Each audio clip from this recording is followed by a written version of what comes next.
Hola compañeros, estamos aquí en Canal Plus para presentar este magnífico programa llamado Lecciones de Cine. No hacemos más que llamar por teléfono y José Luis García no se presenta porque, bueno, la idea era que todo esto lo llevara él, que es el que realmente sabe de cine, pero no hay manera.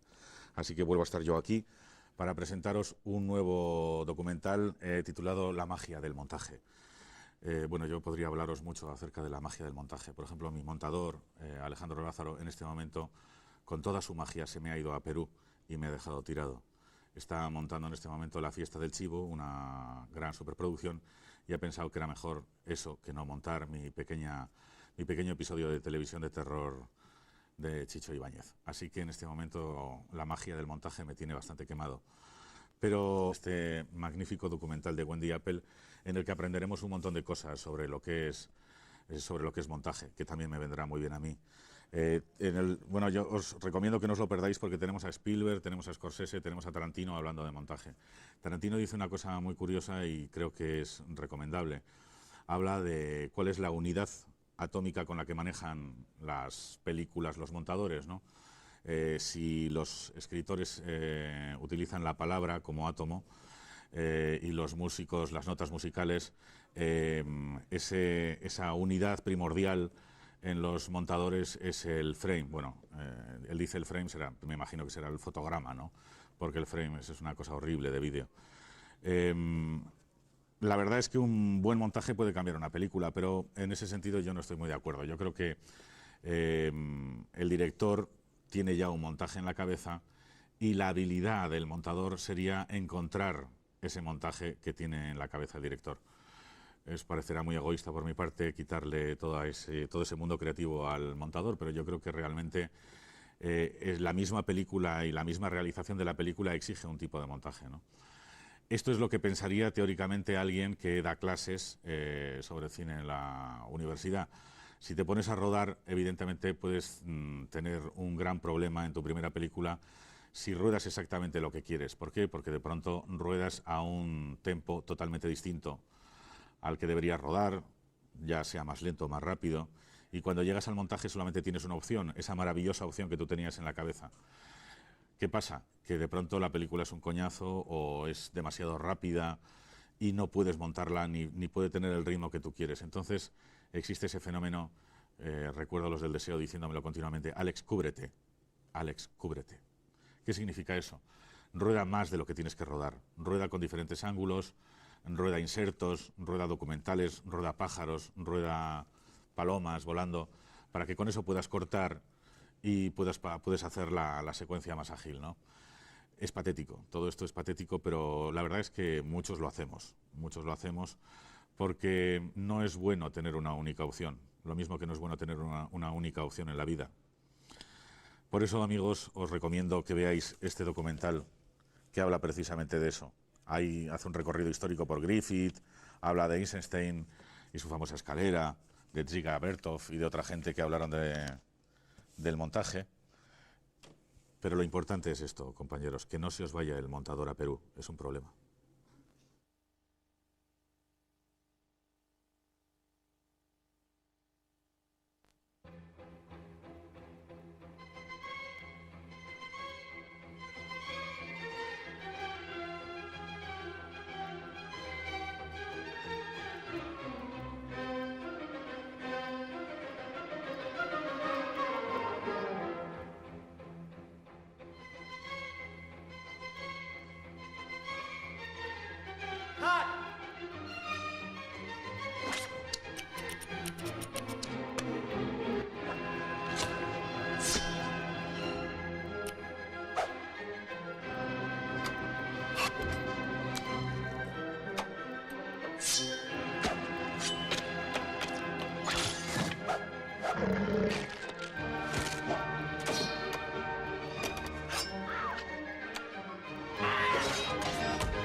lo que hace que una peli sea una peli es el montaje.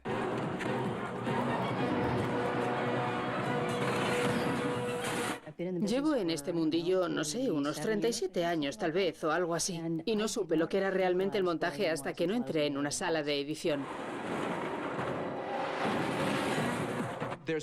Hay magia en el montaje. Y esa magia consiste en descubrir algo nuevo e imprevisto que mejora la película.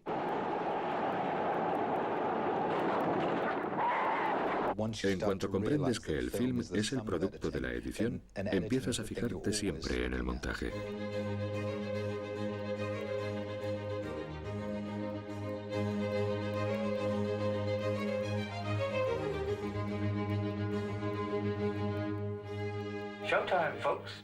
Creo que una estupenda labor de montaje evita que el director se suicide.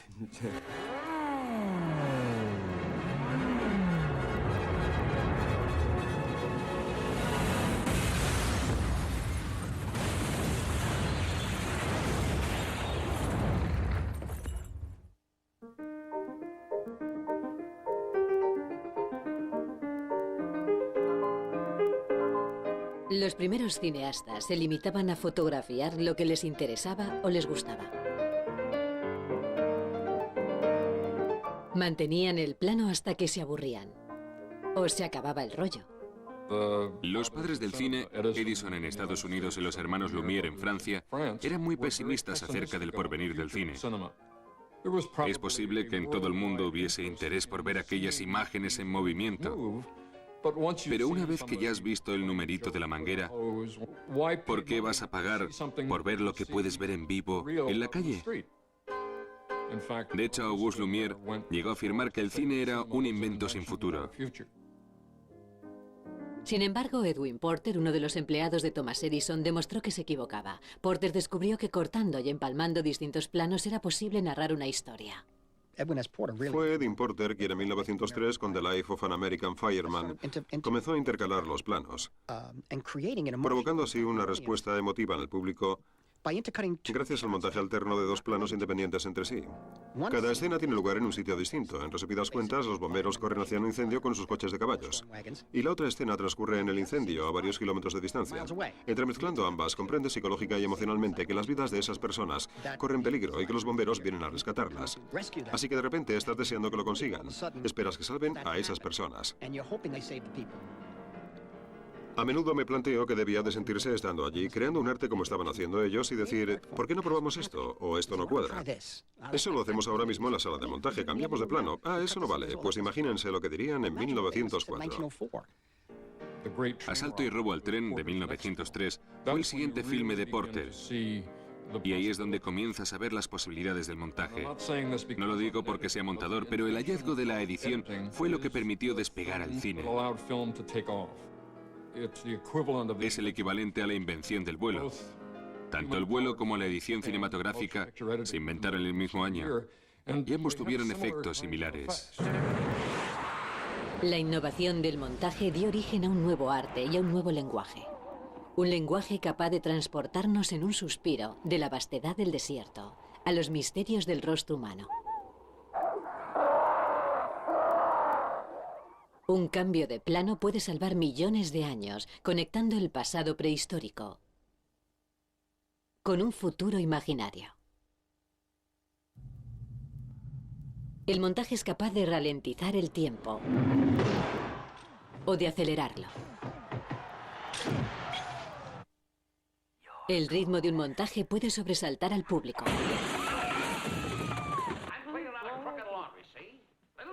o sorprenderles.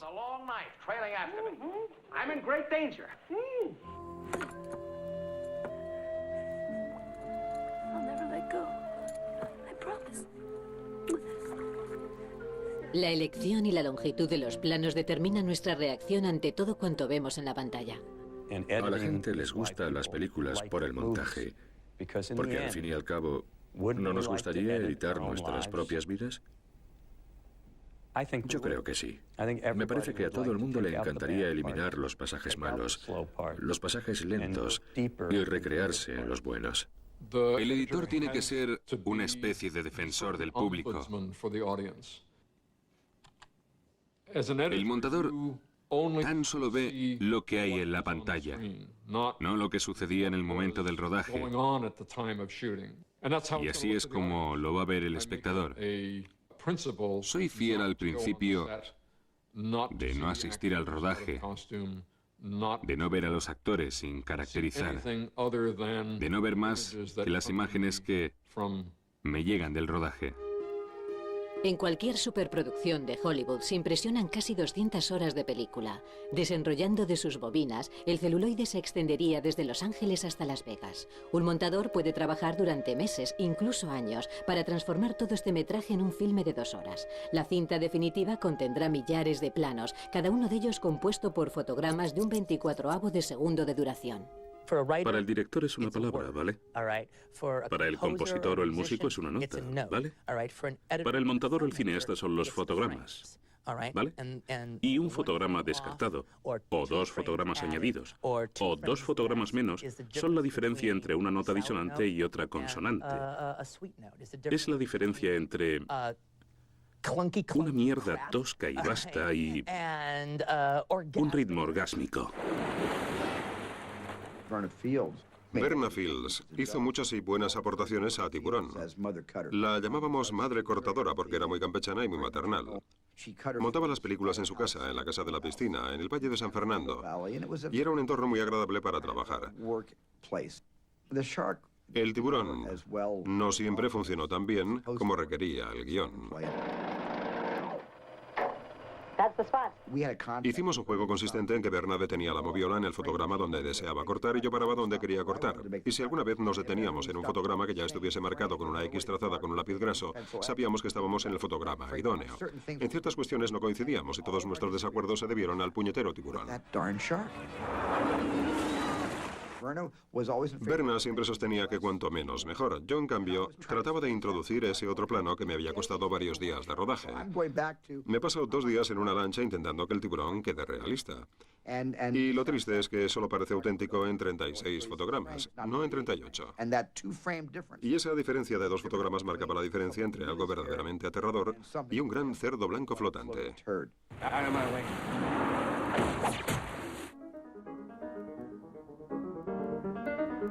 David Ward Griffith fue el primer gran cineasta que comprendió la importancia psicológica del montaje.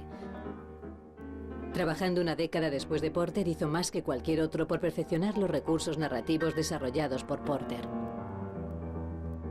Griffith inventó y generalizó unas técnicas que establecieron la gramática básica del cine. Sus melodramas fueron los primeros que transportaron al público al mundo emocional de sus personajes. Desde luego, fue el primero en emplear con eficacia el primer plano. Aquello fue revolucionario, tan revolucionario que los productores se horrorizaron al verlo. Pensaron, es imposible exhibir una película así. No se puede introducir un plano tan espectacular y tan grande de una persona. En primer lugar, porque estamos pagando a este actor, a esta actriz, y queremos ver todo su cuerpo, no solo su rostro. En segundo lugar, porque el espectador no sabrá qué pensar, se quedará confuso. Pues a las pruebas me remito. Lo cierto es que el público no se quedó desconcertado en absoluto. Griffith realizó un compendio de todo ello en una cinta magnífica, El nacimiento de una nación, en la que vemos el epítome de 10 años de investigación sobre el montaje aplicados a una película. Y de repente no solo tenías primeros planos, sino también flashbacks, acciones paralelas, todo tipo de técnicas que empleaba para concentrar la atención del público en cierto sector del encuadre. Griffith fundó los principios de la edición cinematográfica clásica, y esta se basaba en el concepto del montaje invisible, en que la acción siempre era continua, fluida y ágil. El objetivo era enmascarar la edición de tal modo que el público no reparase en ella y olvidase que estaba viendo una película. Veámoslo de nuevo. Fíjense en cómo el gesto coincide en ambos planos. El montaje sin fisuras de Griffith sigue practicándose hoy en día y ha sido el estilo en boga en la cinematografía hollywoodiense durante varias décadas. Véanlo otra vez. El montaje es tan sutil que apenas si se percibe. Se trata de contar una historia y que el espectador se implique emocionalmente en el relato. Para ello, la edición debe ser invisible. Lo denominamos el arte invisible, y vaya si lo es decir, cuanto más invisibles seamos, mejor estamos haciendo nuestro trabajo. Por desgracia, la edición invisible mantenía a los montadores en el anonimato, así como en el olvido. Durante años han sido el secreto mejor guardado del cine. Los primeros editores se consideraban meros operarios, más que partícipes creativos del proceso fílmico. Observaban las imágenes situando la película a contraluz. A continuación, verificaban su trabajo proyectando el filme y realizando los ajustes precisos. El principal montador de Griffith era Jimmy Edward Smith, con el que prácticamente vivía en el estudio, donde trabajaban hasta bien entrada la noche en el visionado de los planos rodados durante la jornada. Más adelante, la esposa de Smith, Rose, se sumó al equipo de edición. Los Smith contrajeron matrimonio durante el montaje de Intolerancia. Para irse de luna de miel, Griffith les concedió un fin de semana libre. La película El último magnate de Kazan tenía una secuencia maravillosa. Era obviamente la historia de Irving Thalberg y siempre me ha parecido una magnífica metáfora del proceso de montaje. Es así, es silencioso, es anónimo. What's that, are you asleep? Jesus, goddamn movie even puts the editor to sleep. He's not asleep, Mr. Brady. What do you mean he's not asleep? He's dead, Mr. Brady. Dead?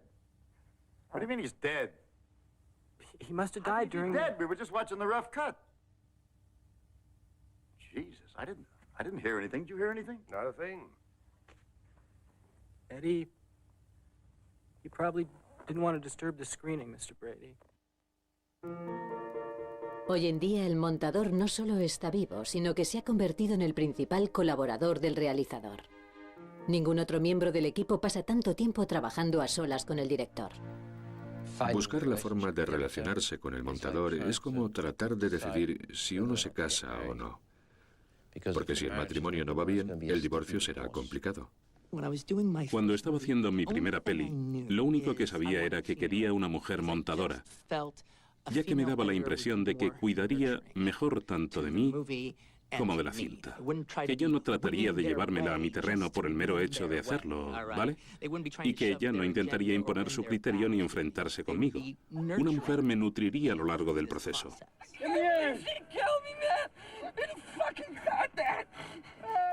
Creo que los montadores desempeñamos un papel importante al apoyar a los directores, al hacerles sentir que pueden enfrentarse a una situación problemática y estar lo suficientemente cómodos como para encararse con esas dificultades. Hi, Vincent. I'm getting dressed. Para empezar, no me da directrices, así que hago lo que creo que quiere. Y la verdad es que llevamos tanto tiempo trabajando juntos que ya sé lo que quiere. Fuck is this place? This is Jack Rabbit Slim's. An Elvis man should love it. Come on, man, let's go get a steak. You can get a steak here, Daddy-O. Don't be a... Oh, after you, kitty cat. Inicialmente la secuencia era muy larga. Era como una cinta en tiempo real. Y la misión de Sally consistió en convencerme poco a poco para ir acortándola y acortándola y acortándola y que siguiese siendo divertida y diciendo lo que yo quería decir, pero sin resultar tan pesada.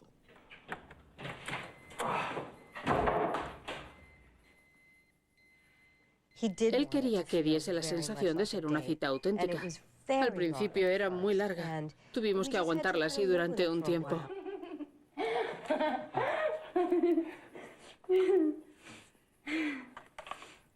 Me permitió seguir soportándola el tiempo suficiente para que acabase diciendo, vale, ya me he hartado, ya he visto suficiente. Bueno, tal vez podamos prescindir de esa parte, venga. Lo quiere así, de repente se queda así. Finalmente fuimos cortando y cortando hasta que se nos fue de las manos y tuvimos que recuperar algo. Se acabó, basta ya, ¿sabes? Esto no es un videoclip. Estuvimos así 8 meses intensísimos. Lo veía más que a mi marido. Y a veces me enfadaba con ella por no leerme el pensamiento al 100%. Es que no me bastaba con que me lo leyese el 80% de las veces, ¿sabes? Trabajamos juntos con mucho ahínco y es increíble que sigamos llevándonos bien. Si me pasase tanto tiempo con mi marido, creo que me llevaría peor. Cuando ya se me ha ocurrido una idea, he escrito el guión, he encontrado la financiación, he confeccionado el reparto y he dirigido la película, llego a la sala de montaje como un náufrago a la costa, porque me alegra mucho estar allí, ya que pienso, bueno, ya podemos empezar a hacer el film. Es difícil ser director, y el rodaje resulta tan arduo que normalmente cuando llegan a la sala de edición durante la primera semana no son ni sombra de lo que eran al comenzar la producción.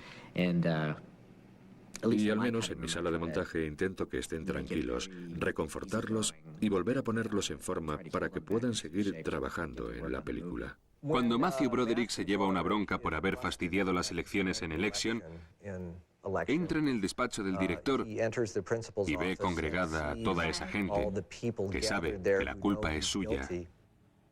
Mr. McAllister, I hope you can help us clear something up. Quería montarla como la secuencia final de El bueno, el feo y el malo, recreándose en los rostros durante muchísimo tiempo y con la música intensificándose.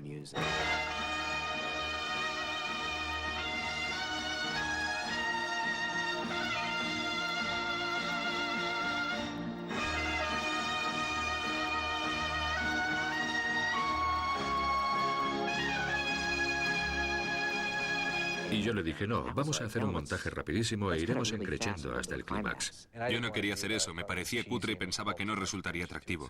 Y él no quería hacerlo, no quería una cosa así en su peli, así que por fin le dije, te doy $25. Y dije, no, no lo haremos. Y saltó, vale, 50. Y dije, no. Y dice, no. Y dije, 75. Con que me dio un pagaré que decía, vamos, que le debía $75, así que le pagué los $75 por hacer aquel montaje y así es como quedó.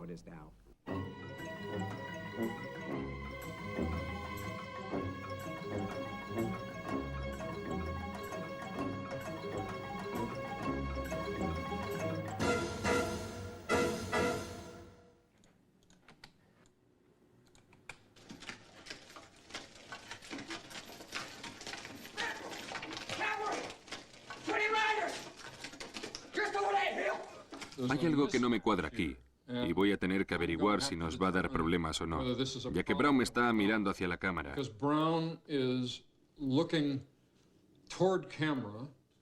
Pero cuando cortamos, mira hacia la izquierda. Podemos hacer que llegue Jeremy y cortar para que la cabeza de Jeremy enmascare la de Brown. Y así no se note la incongruencia. Bueno, voy a marcar este fotograma y voy a eliminar esta parte, que son 1, 2, 3 fotogramas. Y ahora voy a verlo en su contexto para ver qué tal queda. Bien, hay que tener cierta personalidad para disfrutar de esto. Es casi como dedicarse a hacer joyas. Hay que tener paciencia para fijarse en esos planos individuales y ver cómo se combinan entre sí. Pero al mismo tiempo tienes que ser capaz de apreciar el conjunto de la película y cómo se articulan esos planos en el contexto de la secuencia. Luego cómo encaja esa escena en la estructura general del filme y después cómo se integra esa cinta en la sociedad. Así que es como una caja dentro de otra caja dentro de otra caja y...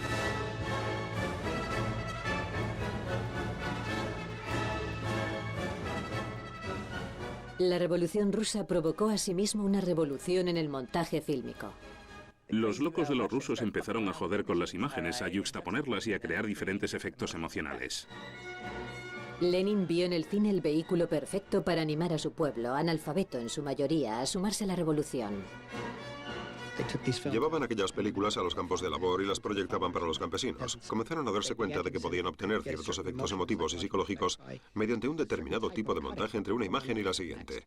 Y aquello se convirtió en una manipulación de los sentimientos del público. Los cineastas rusos abominaban de las narraciones burguesas y del montaje transparente practicado por Griffith. En lugar de melodrama, ellos ofrecían la vida real. Para realizar el filme El hombre de la cámara, el documentalista Zika Bertov y su equipo sacaron las cámaras a las calles a fin de filmar la vida cotidiana moscovita. Me recuerda constantemente que estoy viendo una película. Hay secuencias que se desarrollan en una sala de montaje. ¿Ves cómo editaban los filmes allá por 1929? Estaban inmersos en una verdadera explosión de actividad creativa cuando manipulaban aquellas imágenes. Todas las convenciones del montaje moderno ya se encuentran en el hombre de la cámara. La cinta no solo era un canto a la revolución, sino también al papel del camarógrafo y del montador que colaboraban en ella. Bertop y su esposa Elisabetta editaban sus documentales y noticieros en oscuros sótanos plagados de ratas rebulléndose entre sus pies. Pero en este filme, Bertop concedió al editor cinematográfico tanta importancia como a cualquier otro participante en la revolución. El teórico Lev Kuleshov experimentó asimismo con la edición cinematográfica. En su estudio más famoso tomó un plano de un actor ruso y lo intercaló con otros 3 planos distintos. Un plato de sopa caliente. Una mujer desconsolada aferrada al ataúd de su esposo. Y una niña jugando con su osito de peluche. Cuando el público vio la película, puso por las nubes la interpretación del actor.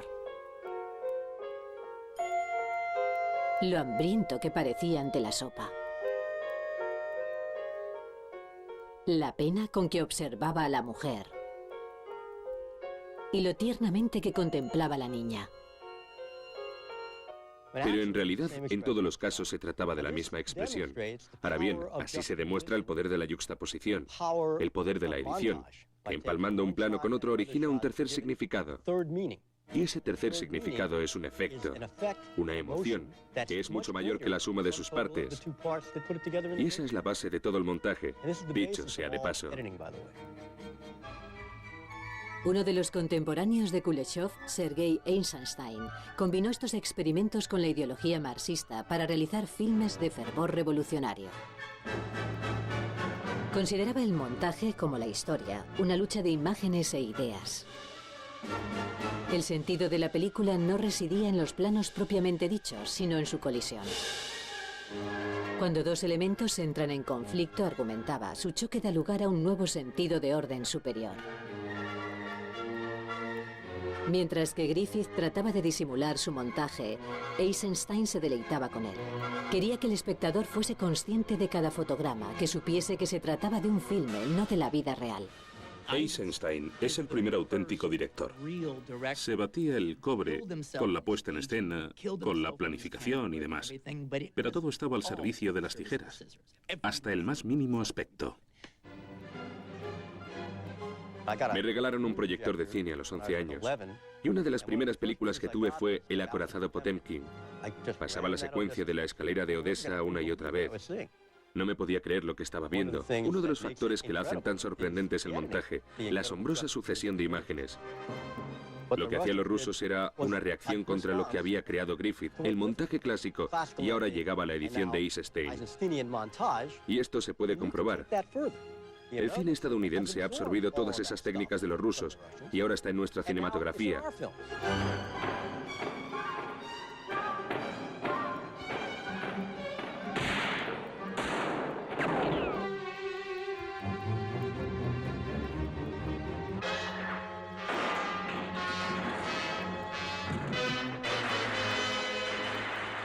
La verdad es que muchas de esas técnicas nos las hemos apropiado y las empleamos cotidianamente los montadores que trabajamos aquí, en Hollywood, California, en las películas de acción, ya que nosotros tratamos asimismo de obtener una respuesta de los espectadores. También queremos levantarlos de sus butacas, sacarlos de su complacencia, si bien no necesariamente por motivos revolucionarios, sino simplemente para que se lo pasen estupendamente en el cine.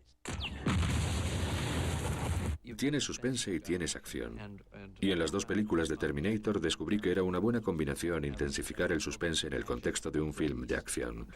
En Terminator 2, el juicio final, los personajes se van presentando de un modo lento y tenso, hasta que nos centramos en el joven John Connor, que de repente ve a Terminator por primera vez, y todo ello a cámara lenta. Me gusta usar la cámara lenta para crear suspense, ya que imprime ese carácter retardante propio de los sueños o las pesadillas. Y de repente se produce una ruptura catártica y la acción se acelera.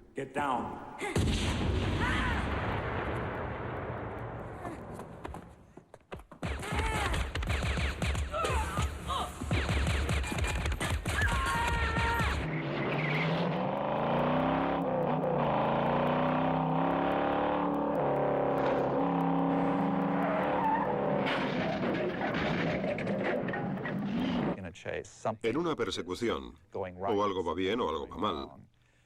Y eso es lo que quieres acentuar. Y el ritmo es una de las formas de conseguirlo. También buscas introducir picos y valles para crear ese ritmo.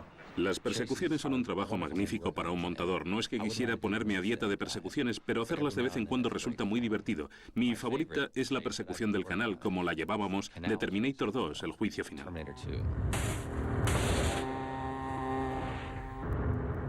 Nuestros antepasados sobrevivieron y por eso estamos aquí. De modo que en las reminiscencias reptilianas de nuestro cerebro llevamos grabado algo que nos impulsa a identificarnos con la idea de la persecución y la huida. Por lo tanto, nos sometemos a esa especie de simulador catártico cuando vemos una película y llegamos a experimentar ese miedo sobrecogedor a ser perseguidos. Es una forma natural de estimulación. La edición puede acentuarla, agudizarla. El tempo del montaje, la variedad de los planos empleados, la diversidad de formatos en la imagen de las reacciones de los personajes, de sus ojos. Todos estos elementos están en la paleta. Gracias a la manipulación y la yuxtaposición, puedes amplificar ese estímulo. En la década de 1930, la industria fílmica creció aún más. Los estudios introdujeron el cine sonoro, transformando radicalmente la producción cinematográfica. Hollywood se reconvirtió conforme al modelo de la producción en serie.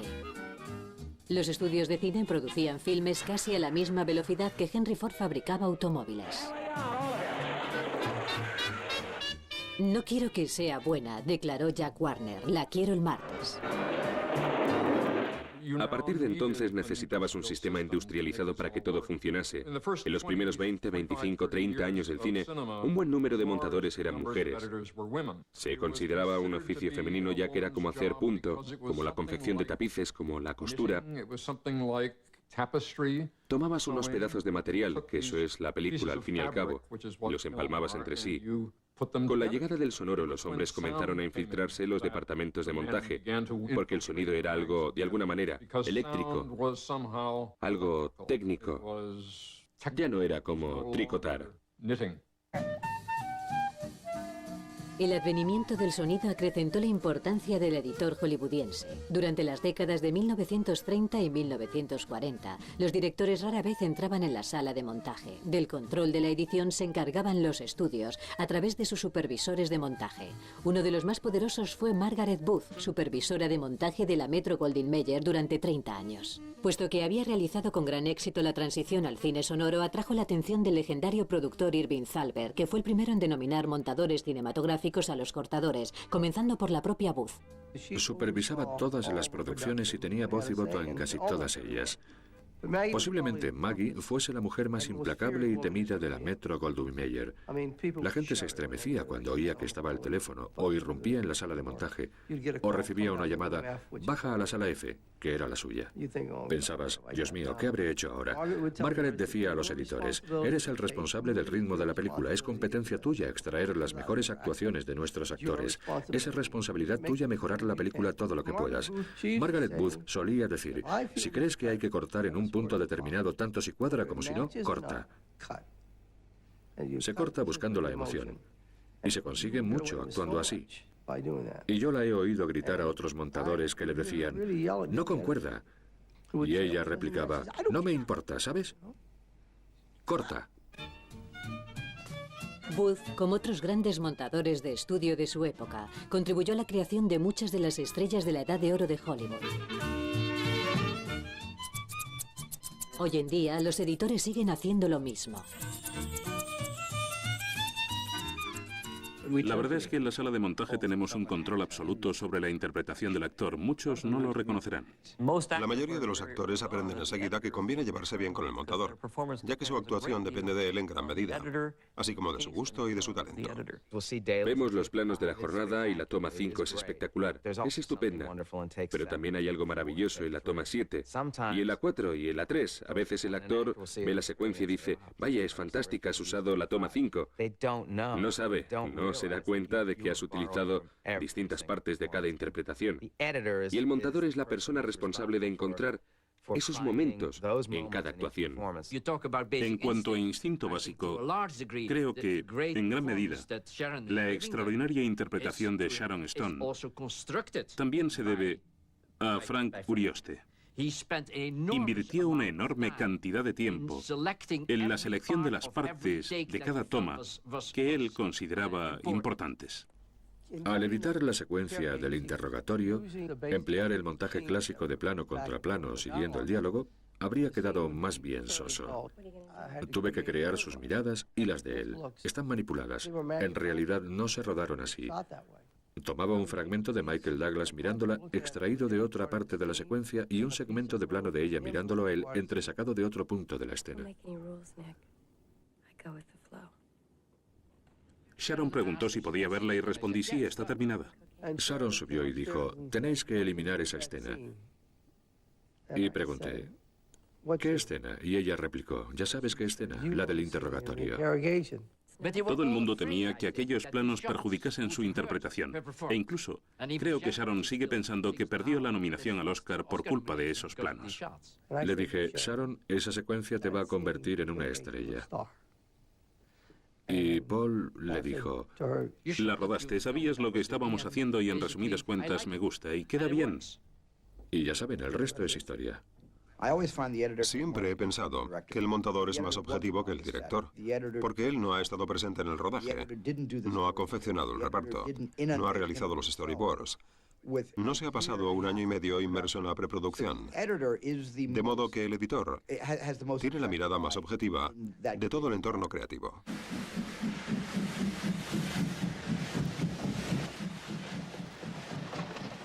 Recuerdo que una noche fui a ver a Steven en Polonia y le dije, Steve, quiero que veas esta secuencia. Y me dice, vale. Le paso la escena, me mira y dice, hasta mañana. Y se marcha. Qué forma de implicarse emocionalmente en la secuencia. No se podía creer que la hubiese filmado él. Le pareció sumamente realista. Aquel filme nos afectó mucho a todos. Contiene algo que te cautiva. Cuando se trata de sentimientos, cuando la gente tiene problemas en su vida, hay algo que te conquista, que va más allá de tu consciente. Aunque parece un ejemplo excesivo, cuando estás montando una película de este tipo, debes ser capaz de disociar. Tienes que ver cada elemento como una escena y construyes la secuencia y haces todo lo posible por mejorar cada escena. Y cuando todo se fusiona, extraes toda su fuerza. Creo que la secuencia de la lista de Schindler, que ejemplifica perfectamente la importancia de la emoción expresada a través de la edición fílmica, es la escena en que toman algo juntos, la primera copa que comparten, ya que hasta este momento Stern se ha negado a beber con Schindler. Tiene un ritmo que me resulta muy emotivo, muy hondo, profundamente sentido. Someday, this is all going to end, you know. I was going to say we'll have a drink then. I think I better have it now. La decisión de Mike Kahn de cuánto tiempo pasaban los personajes mirándose mutuamente, estudiándose y pensando en sus sentimientos, se tomó en la sala de montaje. No estaba en el guión, no estaba en el plató el día del rodaje. La totalidad de esa especie de comunión emocional de las mentes de aquellos dos hombres extraordinarios surgió en la sala de edición. En las secuencias de diálogos, me gusta que la gente se mire, que sus miradas se encuentren. Así se vinculan y tú conectas. El montaje cinematográfico también puede considerarse un baile de miradas. El ojo de Philip Seymour Hoffman está mirando, y eso es bueno. Ahora vamos a pasar a un primer plano de Hoffman mirando. Y aquí tenemos el primer plano de Hoffman. Este ángulo no lo hemos visto hasta ahora, de modo que el cerebro tiene que figurarse que está viendo, y tal vez porque lo está viendo. Y en la medida en que prolongues la duración de los planos, permitirás que se desencadene una serie de razonamientos. Cuando descartas un plano, también erradicas los pensamientos acerca de ese plano. Ahora queremos mostrar lo que está viendo, porque así sabremos qué está pasando. Ahí lo vemos pensando. Y luego baja la vista. Vamos a pasarlo a su velocidad. Mirada. Punto de vista. Piensa, piensa. Otro compinche. Vamos allá. ¿Y ahora qué? Vámonos. Aquí pasa algo. No lo hagas. Y nos vamos. Puesto que es muy completo sensorialmente, el cine tiene algo especial. Gracias a esa fusión tan poderosa entre el sonido y la imagen, se obtiene algo que penetra profundamente en nuestro interior. Los cineastas descubrieron que el sonido y la imagen no se limitaban a simular sentimientos, sino que además podían influir en el pensamiento. Durante la Segunda Guerra Mundial, el gobierno estadounidense reclutó a lo más granado de Hollywood. Montadores y directores recurrieron a las mismas técnicas que empleaban en sus filmes de ficción para impresionar a los espectadores de todo Estados Unidos.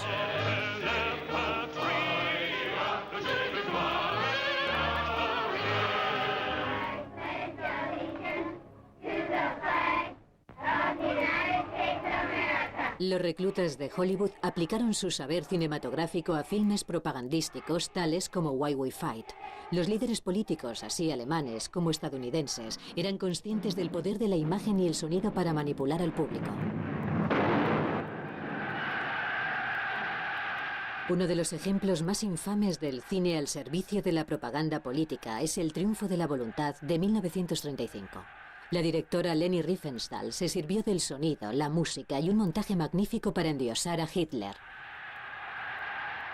In uns marschiert Deutschland und hinter uns kommt Deutschland. Cuando los aliados declararon la guerra a Alemania, el montador británico Charles Ridley reeditó el mismo metraje para ridiculizar a Hitler.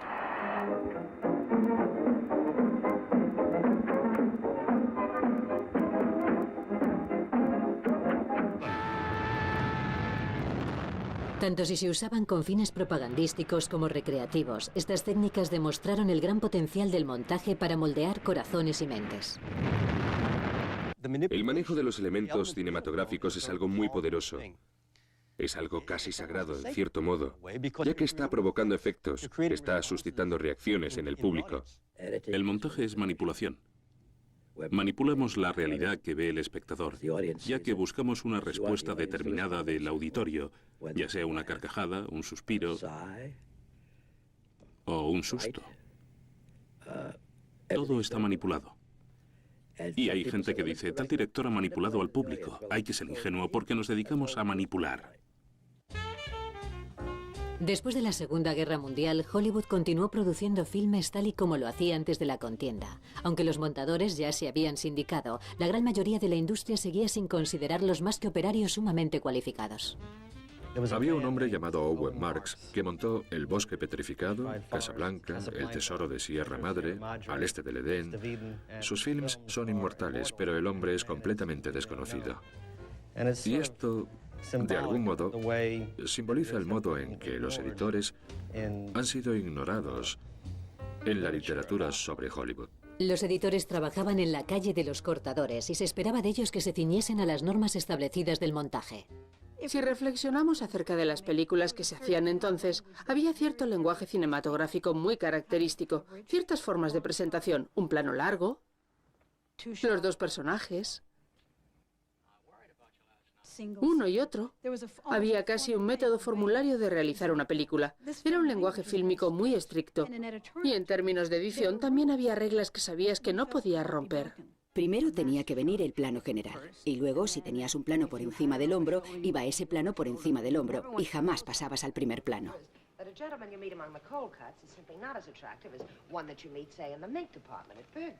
En los años 40 y 50 el público esperaba que un personaje llegase en coche, se le viese salir del vehículo, caminar hacia el edificio y abrir la puerta.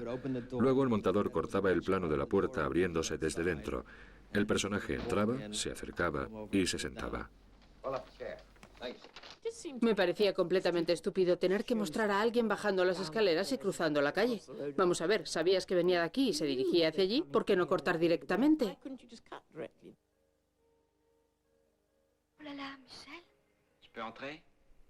En Francia, un grupo de críticos cinematográficos reconvertidos en directores pusieron en tela de juicio la doctrina del montaje invisible y suscitaron una revolución entre los montadores. La primera vez que vi una película de la Nouvelle Vague francesa me encantó inmediatamente. Me entusiasmó la idea, me cautivó su forma de editar y pensé, me gustaría montar así.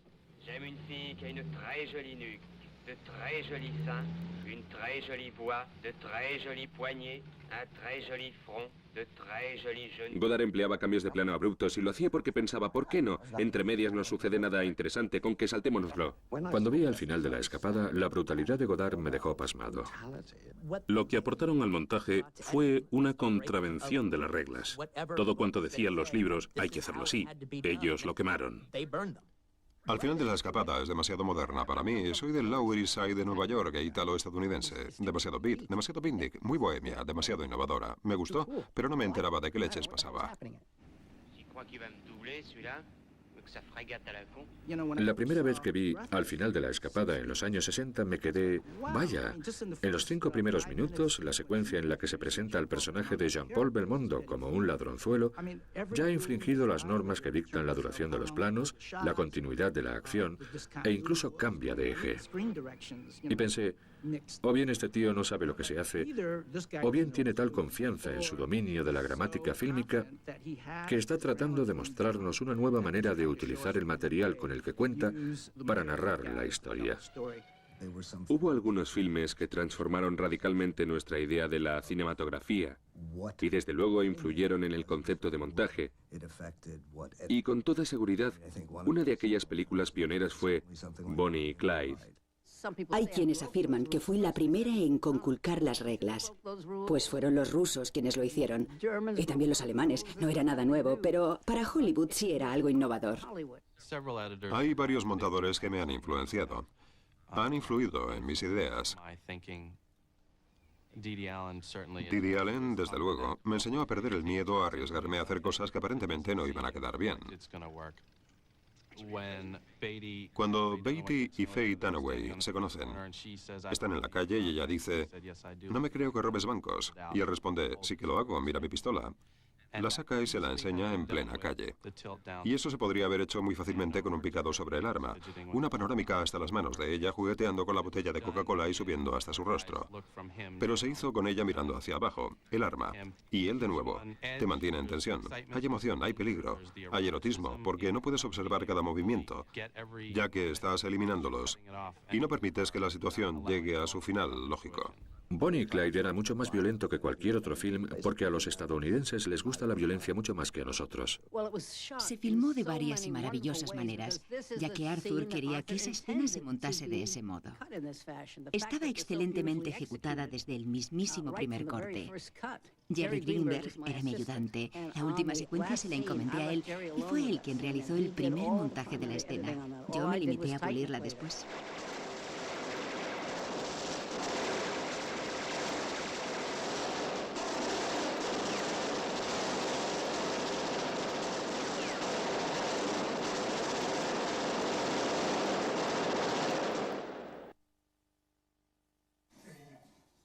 Así que salen tratando de huir antes de que él los atrape. Y de repente aparece la caballería. En resumidas cuentas, el filme debe de tener unos 5.000 planos. Y todos y cada uno de ellos tienen que ser los planos idóneos.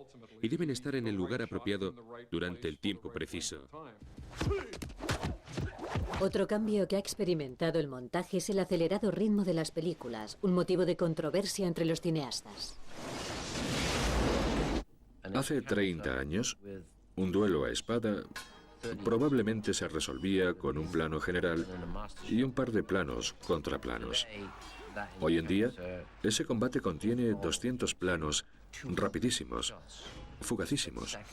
Una espada que penetra en el pecho, un leve movimiento de la muñeca.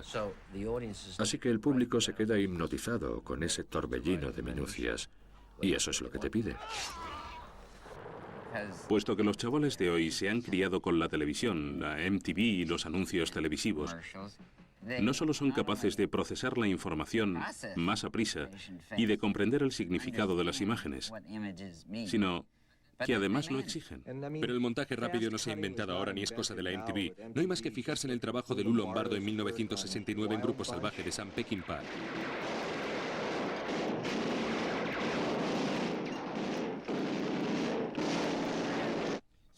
Algunas veces cierto estilo de montaje es eficaz en el contexto de un filme y logra estimularte. Pero si ese ritmo te machaca sistemáticamente como un metrónomo a toda velocidad durante 2 horas, te resulta un pelín, al menos a mí, aunque tal vez sea que me estoy haciendo viejo, te resulta un pelín agotador. Ahora bien, a mis hijos no les importa, ya que ellos se han criado con los anuncios de 30 segundos, la MTV, la VH1 y los videojuegos. Tengo la sensación de haber nacido con 80 años y de haber ido creciendo al revés. De modo que ahora tengo unos 27, me he hecho un tatuaje y me siento más identificado con una generación que ha aprendido a asimilar la información a una velocidad que hasta ahora parecía inconcebible y cuyo compás es mucho más impetuoso que el ritmo narrativo tradicional. Lo que me da miedo es la tendencia de que todo sea rápido. Y temo el efecto que pueda tener sobre la cultura. Se inculca la idea de usar y tirar en lugar de involucrarse con algo, de tomarse tiempo para observar y experimentar el tiempo de un modo diferente.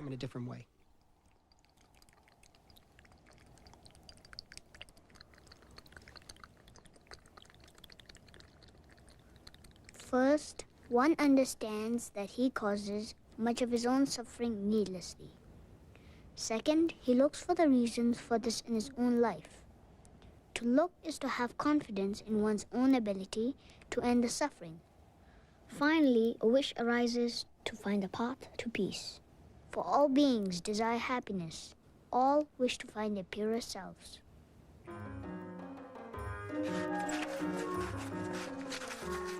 En muchos sentidos somos los últimos narradores. El guionista ha escrito el guión, luego se ha dirigido y por fin llega el último estadio narrativo, que es el del proceso de montaje. El último borrador del guión es el primer corte de la película. Y el último corte de la película es el último borrador del guión. Un montador puede tomar una secuencia filmada por el director y reconfigurarla de tal manera que se transforme en una escena totalmente distinta, lo cual es mucho más beneficioso para la cinta. Obviamente, los grandes directores te entregan un material estupendo con el que trabajar. Pero la película que acabas viendo es la versión editada y el montador es en gran medida el responsable de ella.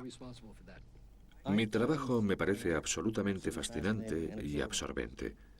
Me senté a trabajar y pasaron 30 años sin que me diese cuenta. Es cierto, cuando entro en la sala de montaje por la mañana, cuando estoy editando, mi ayudante tiene que recordarme que ya es hora de almorzar, o Steven tiene que venir a decirme, Mike, ¿por qué no paras un rato? O algo así, porque el tiempo se me pasa volando.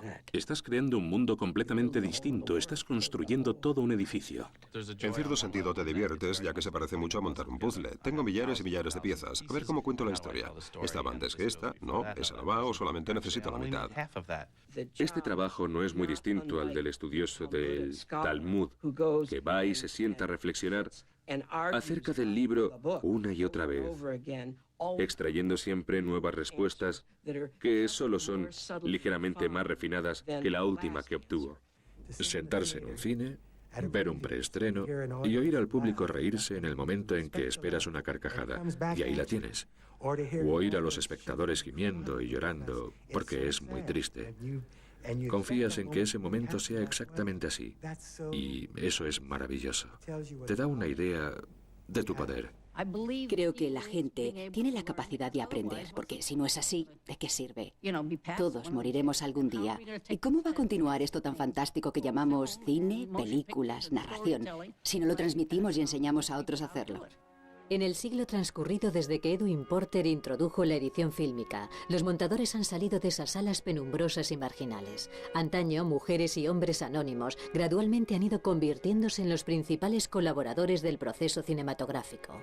El secreto mejor guardado de las películas, el editor, por fin ha salido a la luz. The Oscar goes to...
Thank you.